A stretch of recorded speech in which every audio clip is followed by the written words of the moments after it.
Doctor Shyam, एक बड़ा ही philosophical सवाल मैं आपसे पूछने जा रहा हूं कि लिबर्टी ब्रीड्स अनार्की। कहा जाता है कि बहुत ज्यादा आजादी जो है वो हमें तानाशाह बना देती है।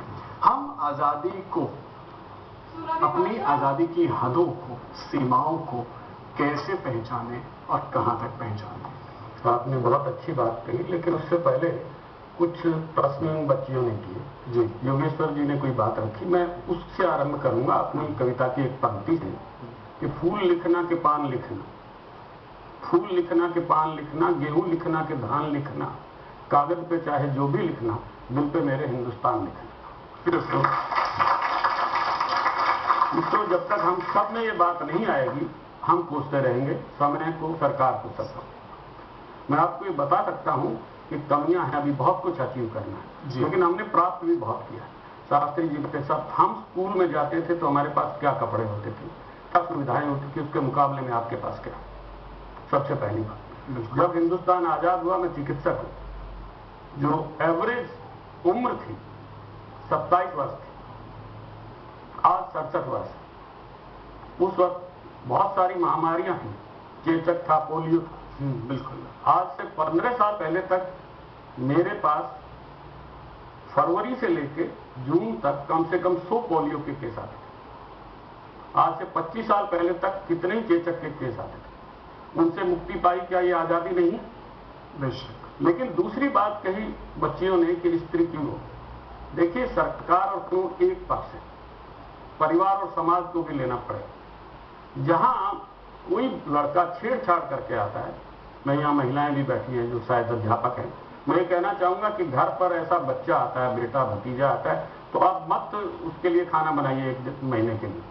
पिता उसकी जेब कच्ची बंद कर दे, बहन उसको राखी बांधने से मना कर दे, तब जाके समाज में सुधार होगा, क्योंकि अकेले सरकार कुछ नहीं कर पाएगी। अगर आप ये सोचेंगे कि सरकार ही सब कुछ कर। बिल्कुल सरकार। दूसरी बात, एक और, मैं अपना चिकित्सा क्षेत्र छोड़ के आया हूँ, वो इसीलिए आया हूँ, मैं स्कूलों में जो लोक कथा गायन और वाचन करवाता हूँ, कॉलेजेस में और जेलों में भी मैं ये आयोजन करता हूँ सारे, जिससे बच्चों में दोबारा से संस्कार। हमें सिर्फ बच्चों को दोष देने से कुछ नहीं बनेगा, हमें अपने दोष को समझना होगा और उसको ठीक करने का प्रयत्न करना होगा। ये एक सबसे बड़ी बात डॉक्टर साहब ने कही कि हमें अपने दोष को, अपनी कमियों को समझना होगा और उसको दूर करने का प्रयास करना होगा। जोरदार तालियां डॉक्टर श्याम जी के लिए। और अब हम आरोप करते हैं हमारे प्रिंसिपल महोदया डीएवी स्कूल की, सेक्टर 6 की, इन बच्चों के प्रिंसिपल, इन बच्चों को जो आप शिक्षा तालीम दे रही हैं, जो परवरिश इनकी आप कर रही हैं, हिंदुस्तान और इसकी एकता, इसकी अखंडता के लिए, इसके सद्भाव के लिए आप किस तरह से इन बच्चों को तैयार करते हैं प्रैक्टिकल ग्राउंड पर?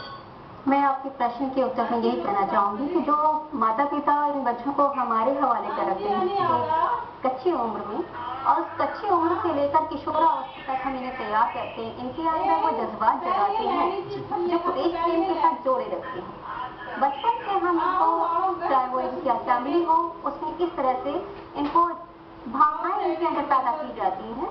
और साथ ही हमारे विद्यालय में हवन का आयोजन भी होता है, जो हफ्ते में 1 दिन होता है, जिसके द्वारा हम इन्हें अपनी संस्कृति से जोड़े रखते हैं। जब ये हमारी संस्कृति से जुड़े होंगे, तभी ये अपने देश की भावनाओं को समझ पाएंगे और देश की इज्जत कर पाएंगे, तभी ये विदेशी संस्कृति की अच्छाई और बुराइयों को समझ पाएंगे।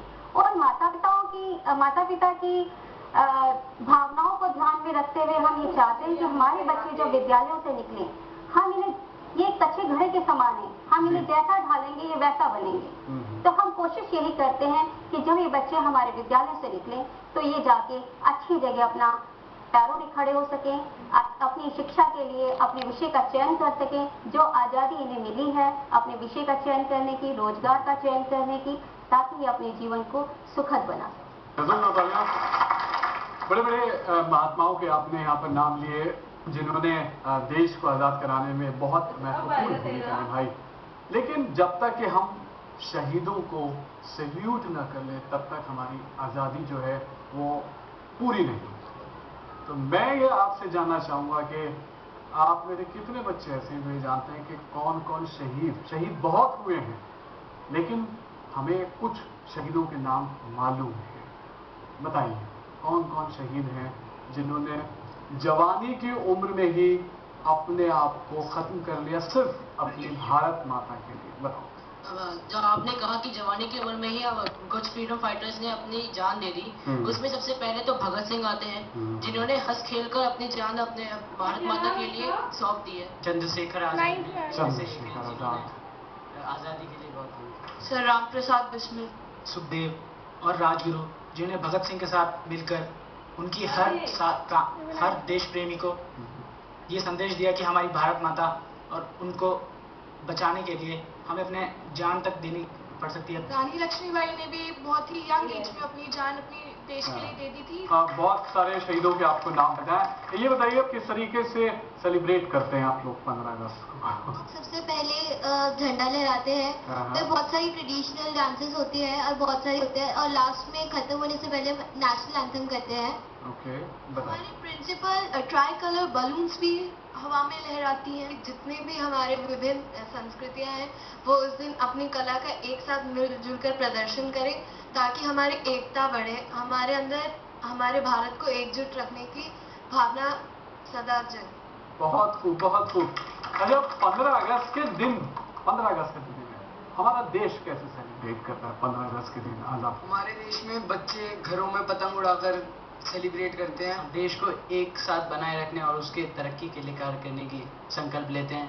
हमारे प्रधानमंत्री लाल किले पे झंडा फहराते हैं। उस दिन हम संकल्प लेते हैं कि हम अपने भारत में और ज्यादा विकास करेंगे। बहुत खूब, बहुत खूब।